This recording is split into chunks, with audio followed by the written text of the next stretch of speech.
amazing gente, and welcome to another episode of the Art, Love, and Woke Magic podcast. I am your host, Brandi Sky. I am a author, a spiritual sacred leadership mentor. I'm also a bruja, a lover of all things Lisa Frank and Dallas Cowboy football, and I'm really excited about welcoming you into the orbit of this episode. This week, we're talking about a subject that I get asked a whole lot about. And it really is in a form of a question that keeps showing up when I do one-on-ones, when I do the Praxis portal, or I'm in my Q&As with my sacred creatrixers. And that question is, how do I find my purpose? Or what is my purpose? Or how do I figure out what my purpose is? What am I here for? What is it that I came here to do? What is my assignment? What is the thing that only I can do? This is a variety of ways in which to ask the same question of what is my purpose? And the reason why this really came front and center into my orbit was that a few weeks ago, a very, very lovely client of mine entered, she DM'd me and asked me about one of the courses I have in the Art, Love, Magic Academy called Your Dreams Are Not Impossible. And it's under the Life Magic or Manifesting Magic series. And she asked specifically if this course was good to help her find her purpose. And it's not necessarily geared towards that, so I let her know, but really this question of what is my purpose? And it was like a neon sign blinking in my face and in my brain going, this is something that needs to be talked about because I have a very interesting and rather radically different perspective on purpose than most folks do.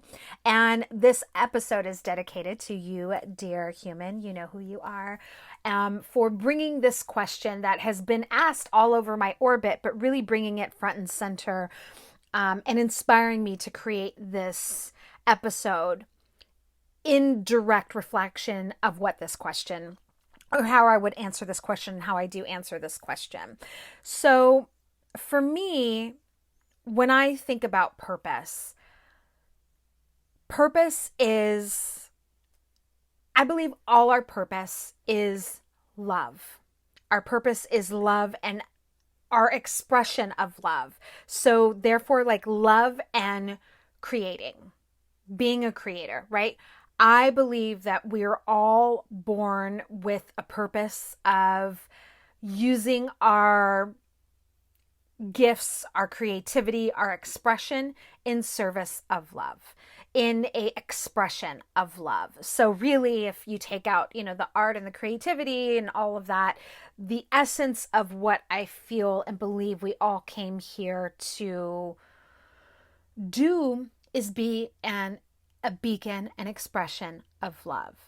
Now, there are so many nuances that get in the way. There are so many different experiences that we have, especially if we are othered, if we're queer, if we're marginalized. There are so many things that get layered on top of that from a micro self perspective, but there's also things that kind of blur and dissolve that kind of organic, natural purpose that we all came into the world with society and the, how we complicate everything and we want everything to make linear sense. And there's all these tropes and stereotypes and conditions and all of these things that we have been domesticated to kind of layer up on top of what we came into the world as our purpose. And, one of the big things of that is we have been taught to seek knowledge and to seek what our answers from a source that is outside of ourselves.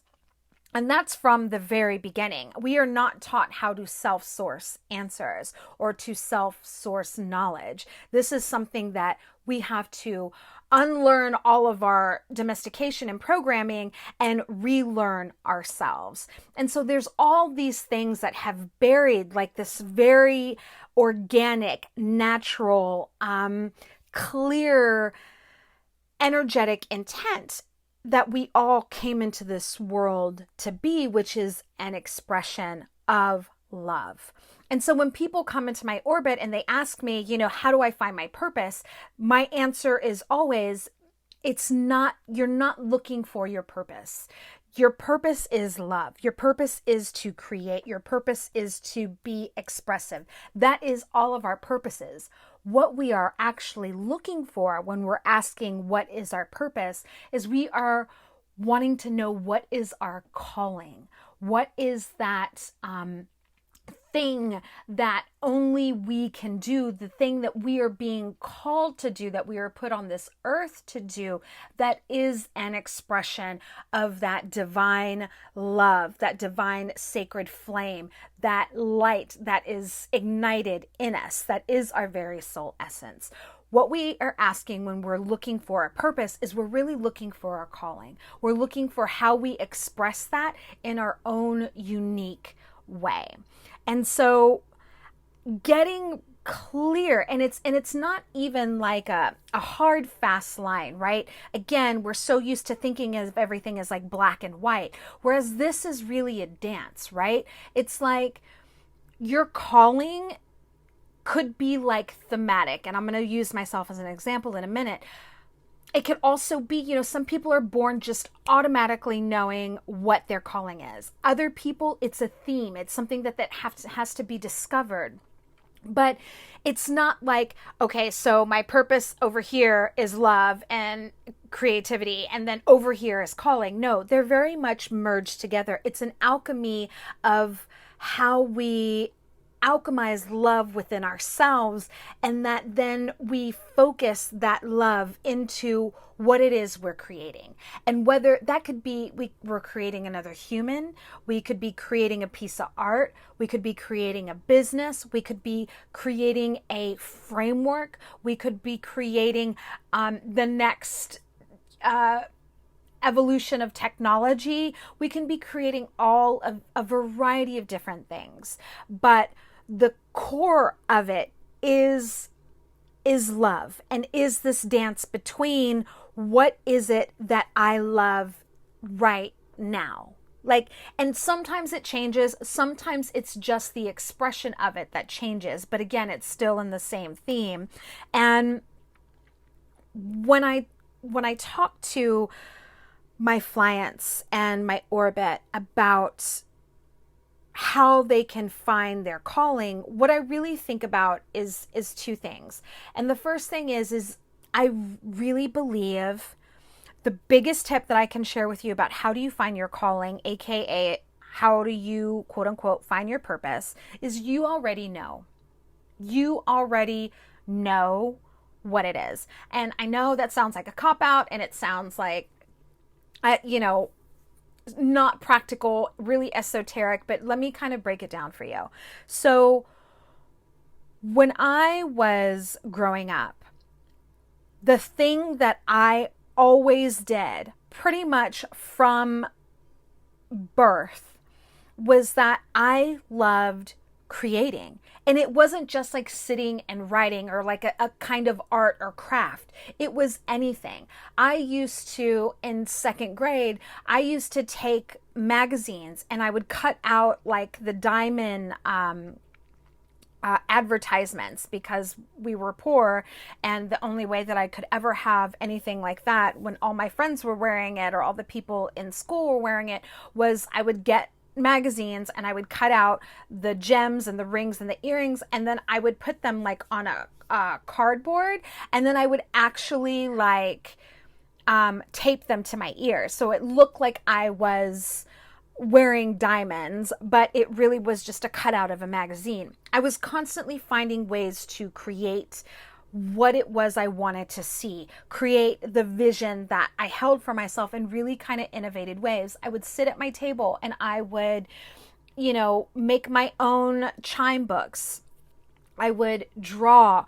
I would do anything and everything that had to do with creating. I would even like take samples of like different flowers, and then put them in a notebook and kind of put water on them and create my own like herbal tinctures and perfumes. And so I was always in this like vat of creativity. I was in a vat of expression.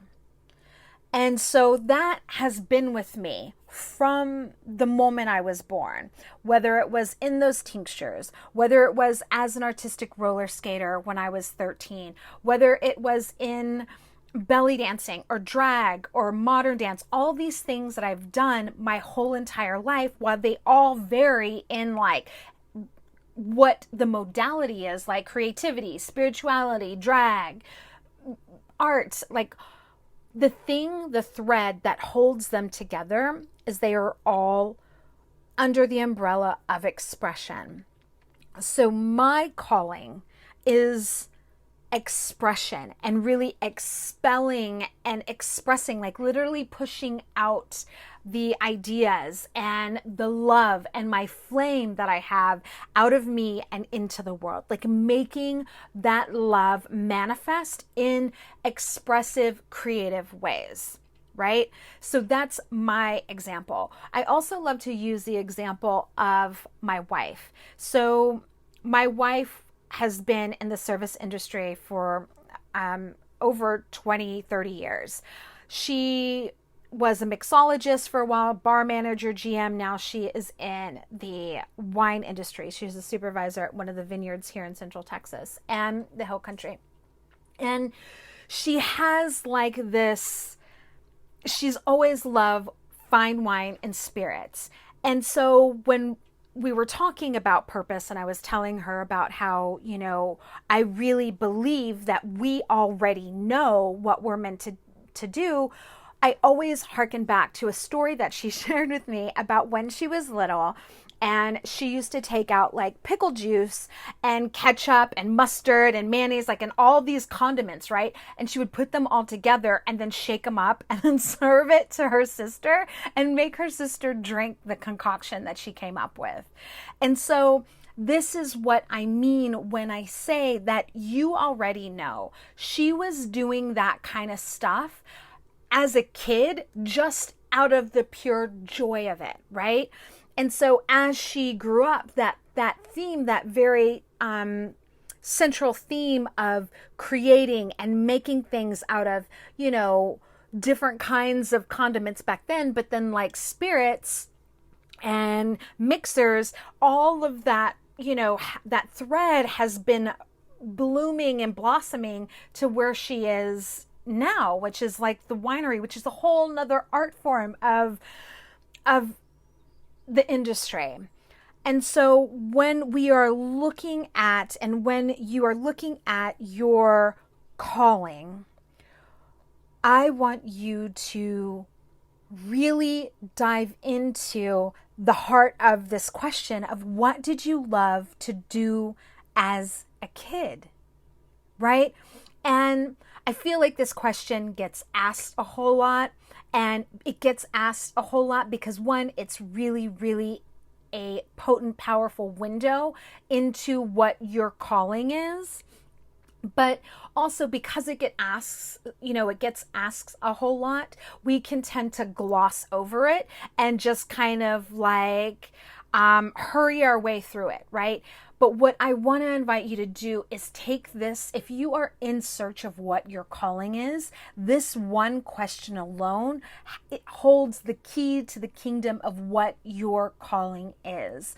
And in the show notes below, I am sharing with you a bonus worksheet that is part of the lesson under Your Dreams Are Not Impossible called Path. And it's worksheet number 1. And it helps you dive a little bit deeper and enter this question from a couple of angles so you can kind of really dive into it. What I'm inviting you to do is to really root your intention of, I am going to use this one question to show me what it is I need to see about my calling. And then give yourself some space to explore and to really percolate and let these ideas come to you. Follow the breadcrumbs. Follow what I call your light rabbits. Those little ideas and inklings that light you up, that spark something in you, your curiosity. Follow those things, and I guarantee you, you will find your calling. It really isn't as hard as what we have made it, but we also have to have the right tools and mindset, and we have to be in the right kind of framework. And by that, I mean mind, body, spirit, sight, environment, context, everything in which to see it. But that doesn't mean that bits and pieces of it won't be shown to you in this process. So I really want to invite you to ask yourself that question. What did you love to do as a kid? So that's one way that I want to invite you into further looking into your calling and really kind of diving into what it is. The second is, so that's a logical kind of mind way to enter into the question. Another way that I want to invite you in is through your feeling, through your energetic body, through your somatic body, your sensory awareness. So it's still coming in the form of a question, but I'm going to share something with you that gives me the vibe of what I'm looking for. So the question number 2 that you can ask yourself as kind of a gateway and doorway into what your calling is when do you feel most alive? So when you ask that question, when do you feel most alive? What I'm getting at and what we're really searching for is not oh, I feel alive when I have lots of money and I can just be free and at ease. No, what we are going for, when do you feel most alive, and what are you doing when you feel most alive, is we're looking for the hairs on the back of your neck standing up, your energy just kind of reverberating and going the woo, woo, woo. We're looking for a sensing and a feeling in which our whole body becomes electromagnet, kind of like the middle of the island in Lost. You're just radiating this magnetic thing because what you are doing just brings you so much life. And so I want to share with you, every time I think about this question, and I've written about this question, I think about a passage from the book, The Perks of Being a Wallflower. I read this book in 1999 when I was living in Austin. And this image, not just the image, but the sense that it gives me, the feeling, is what I am asking you to seek out when you're asking yourself this question. So I'm going to read just this short little passage for you. Sam then climbed in the back of the pickup wearing nothing but her dance dress. She told Patrick to drive, and he got the smile on his face. I guess they had done this before. Anyway, Patrick started driving really fast, and just before we got to the tunnel, Sam stood up, and the wind turned her dress into ocean waves. When we hit the tunnel, all the sound got scooped up into a vacuum, and it was replaced by a song on the tape player, a beautiful song called Landslide. When we got out of the tunnel, Sam screamed this really fun scream, and there it was, downtown. Lights on buildings and everything that makes you wonder. Sam sat down and started to laugh. Patrick started laughing. I started laughing. And in that moment, I swear we were infinite. So another way to enter into this sensory question of finding your calling is, when do you feel infinite? What makes you feel infinite? What gives you that feeling of never ending, of divine wovenness into the fabric of life, into the divine itself? What do you do that makes you feel infinite? And I don't want you to get lost or myriad like in any kind of pressure to come up with answers. This is not about that kind of exercise. And I share a little bit more about that in the worksheet. But both of these questions are really gateways. There are portals that you can walk through via questions that will then unlock and unleash other stories, your stories, in which you can then resource. You are again resourcing answers from yourself to what your calling is. So, my friends, I hope that this little plática on purpose and calling is helpful to you in multidimensional ways. And take what feels good, leave the rest. But I hope that those little energetic nuances between purpose and calling, and these two ways to enter into the question of what is my purpose, hashtag what is my calling, really helps you get exactly where you are meant to go. And I want to share with you before we close out one of the best definitions I have heard on life purpose, and it's by author, metaphysician, spa owner, bunch of different things. His name is Peter Borton, and he said about purpose, your life purpose is an expression of love for the world. Go forth and find your expression of love for the world. I love y'all so, so much. Until next week in Lakesh.